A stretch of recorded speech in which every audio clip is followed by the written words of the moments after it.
And we're live at the CodeX Cantina! And literally live. This is a new editing technique where there will be nothing taken out. This will be 100% audio, video cuts, as if you were here in the studio with us. Hold on, I'm getting a call. I'm just kidding. Question for you. How do you feel about a curveball? Because I told you all we were going to do was the July TBR. What if we did one wrap up? Like, what if we picked one thing from June just to kind of talk about and be like, oh, I really like this in June. Like, how do you feel about a little curveball? Does that sound fair? Sure. Let's curveball it. Okay, you actually jumped into that very, very easily. I'm impressed. I'm ready to swing. With your flexibility. I love baseball metaphors. All right, so let's look at what we did in June, because we have a mesh, which is why I want to combine these. I'm preparing to go on a trip at the end of the month here, so I've got a couple of stories that we've already kind of started for July. We've obviously read all of the June stuff. Looking at these, if I were to pick one thing to recommend, we had Japanese June, a lot of good stories. We had the closure of Dubliners, and we also had we had the two poems by Borges. We had The Era by Nanakwame Adjei-Brenyah. There's some good ones here. I'm gonna go with the book. I know it's kind of cheating, but I think my pick of June was The Flowers of Buffoonery. I read, I think you know No Longer Human, a long time ago by Dazai. We revisited it here. It was a wonderful discussion and video. It was great getting access to the book, the first exposure the world got to Oba Yozo. And yeah, it was kind of neat learning about his jovial, mask-filled teenage years. Young adult years. That's fair enough. I'm gonna have to go with my one of my favorites. I'm gonna have to go with Borges and the Lottery. I just feel like that story is so thought-provoking and mind-melding. I mean, a close second would be James Joyce, but I feel like that's needed in the idea of everything else within Dubliners. Mm-hmm. So I'm gonna go with The Lottery by Borges. I know that's cheating too a little bit. So it is a little bit, but I mean that's what we do on this channel is cheat. Yeah, it's our channel. I can do what I want. Yeah. Do what I want. Am I gonna fire myself? Don't do that. You got to edit this. Don't fire yourself till tomorrow or Saturday.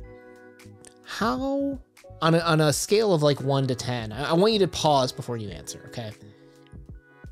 In a scale of 1 to 10 of regret. You did not go to Ireland.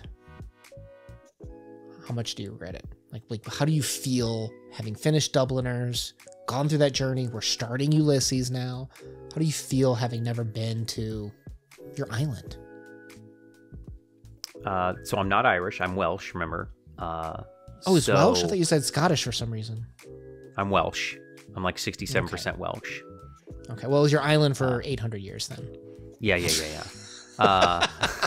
Too soon? No. Yeah, too soon.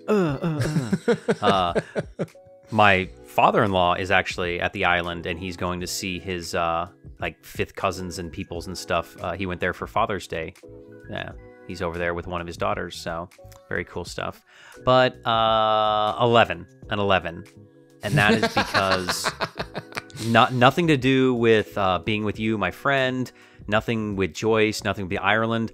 I would have left before my birthday. I never would have got COVID. I would have been in Ireland and not got COVID, so. That would have been a plus. All right, let's talk about what we're doing in July. Now, a couple of these we're recording tonight because, like I said, I'm going away at the end of the month, so we're kind of slamming. We just recorded the Ursula K. Le Guin's The Poacher, which is a take on Sleeping Beauty, is what it was. And we recorded, obviously, The Lottery in Babylon, Borges. I mean, yeah, he blew your mind, right? Like every time. Brain melted. Now, here's some good news I have for you. That's not the last Borges this month. Yes. We're going to do another one. We're going to be doing Funes the Memorias by Jorge Luis Borges. I actually had another Borges story. I think I've had like 3 or 4 people request to do this one and the Don Quixote one, so I brought those up in terms of time, just basically swapped when we're doing some of the Borges stories. I've noticed that a lot of people are interested in a lot of the ones in the Labyrinths collection, so we might look at trying to prioritize maybe some of those first, but we're going through Borges. We love him. I love that they're interested in what we have to say about it. I don't know, but I think Funes is the one where there's one where like this guy just remembers everything, which is like a real thing. Like, remember those people that can like, what the were you eidetic doing memory. on June? Yes. Yeah. What were you doing? What did you eat on June 23rd, 1989? And they can tell you. That has to be so strange. And stressful, right? I mean, because you can't, you got to think of all the pain and bad things of your life. Those are blurred. Yeah. I mean, the good things are blurred too. But imagine no blurring, no fading of pain or horrible experience of the loss of loved ones. That is horrific. I wonder, are there studies, and again, I don't know if Funes is the one that does this thought experiment or whatever, reality experiment, whatever you want to call it. Do these people have to have, you know how like the self-defense mechanisms where you can suppress memories, you can regress to childish behavior, like do these people, like, are they susceptible to those? Like if they have enough trauma? I guess that would be an interesting study to learn more about. Maybe that's something we'll look up if that is that story. Yeah, please. That would be really cool to know. I mean, because obviously it's a real thing. I think that in fiction and movies and books and stories, it gets a little bit dramatized. But I know there are people that have very close to, those powers or abilities or that, detriment to their life, I guess you could even consider it. Mm-hmm. We got Kubla Khan by Samuel Taylor Coleridge, which... New author of the channel? I think... Did he do Rime of the Ancient Mariner? He's new to the channel. I think I had to read a bunch of him in high school. I think I did Kubla Khan. We'll see College? if it sparks my memory once we actually read. Okay. No, I think it was high school. I had Mr. Frowley at Libertyville High School, who was super into poetry and theater, and he made us do a lot of those. Like we did Shakespeare. We had to. I think this is pretty common for high school, where you take the Canterbury Tales, and each student had to pick a different perspective because, that's one of those ones where the narrator's not the same, but that's what keeps that common thread, is each one's kind of taking the previous person and continuing the story, if you will. It's an interesting high school experiment. I don't think I got it back then, though. No, of course not. Miss Borst, I don't think made us read much poetry, and I love her for that. So thank you. You can't even say that anymore because you've started liking poetry. You need to see your world. But 16-year-old Crypto did not. Fair enough. But hey, 16-year-old Una didn't like it either. We weren't mature enough for it. We didn't have poetry is an old man's game, Una. Dude, I was about to do this really cool segue where I was going to say we didn't have the opportunity by John Cheever. I see what I was going to do there. Ooh, yeah, good job. Yeah, it was going to work. It worked. It still works. It works. He's the Chekhov of the suburbanites, if you will, right? The short story for suburbanites. So that one's going to be a good one for me. All right, well, I'll follow along. All right, and we got an oldie but a goodie, The Open Boat by, I don't know how to pronounce his name, Stephen Crane? Stephen Crane? Is that how I pronounce it? Stephen. That's funny. Yeah, I think you got that one right. Yeah. I'm joking. And then there's going to be The Dream Deferred by Langston Hughes. You might know that one. Ooh, you're ending out July nicely. I like it. You know what? You've generally, I don't want to put words into your mouth, but you've generally really liked a lot of the Langston Hughes poetry. Do you think 16-year-old Crypto could have come to appreciate it? No, absolutely not. No, I don't think wasn't that an art form you're ready for. I don't know if it is life experiences or help from a friend to pull out the nuances of poetry, or its maturity. I don't know. But I feel like either you get poetry or you don't. And if you don't, it takes work. And that's something that, I'll just go read a fantasy book. It doesn't take work, and I'm going to get enjoyment out of it.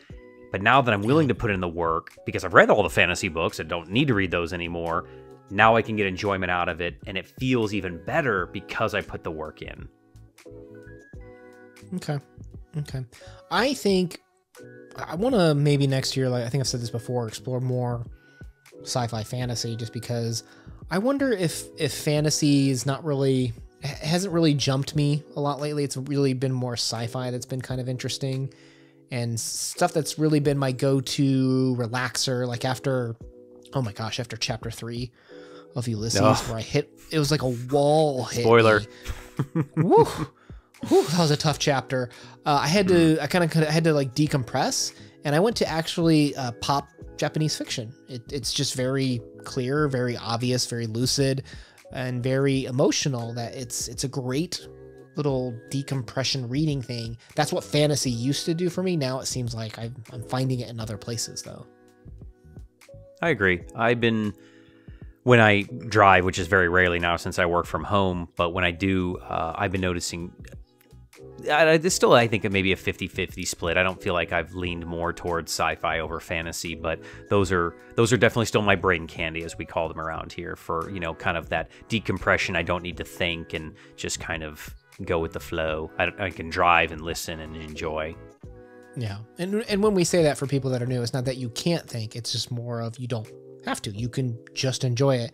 And it seems like with what we read, where people I think are expecting us to do a little bit more of an analytical pass on our reads. So it's good to still have those ones where you can just we enjoy a lot of them, not all of them. Chapter 3 Ulysses, but some of the stuff that you just don't want to do the analytical pass. I think it's important to keep that skill, because you and I have talked too before about we do so much analytical passes. Sometimes you forget to just let that part go and just enjoy reading sometimes. And one aspect too of going back to, bring it full circle of, why young crypto wouldn't get poetry is, I think poetry is something that lends itself very well to have a conversation. And that's something that we've built around here on our channel is we want people talking about books. We want people talking about stories. We want people talking about poetry, because that is, I think, a major piece that is missing nowadays. Is you shouldn't just read a book in your own, little secluded cave and that's it. You're done with it. You should talk about it. You should, and tell about the things you enjoyed and things you didn't enjoy and what was good. And a young crypto would have not been able to have that, wouldn't have been able to done that, of have those deep, meaningful conversations, because I would have been snarky, flippant. I would have tried to, be the class clown about it, because I couldn't show my true feelings as a young mage boy, because that would have made me vulnerable and I had to be tough. So yeah, I think there's another reason why. I thought you were going to compare yourself to Yozo there for a second. I was like everything God. You just talked about, the mask, putting on the jokes. Like you literally just talked about how you were Yozo. I kind of was. I was very insecure, I think, as many of us are as young teenagers, because we don't know who we are. We're trying to figure ourselves out. And yeah, I was pretending to be somebody I was not. Because you're so desperate to fit into some of those cliques, to be accepted by certain people. I was then, that's for sure. Not anymore. No. Now it's like, whatever, I don't care.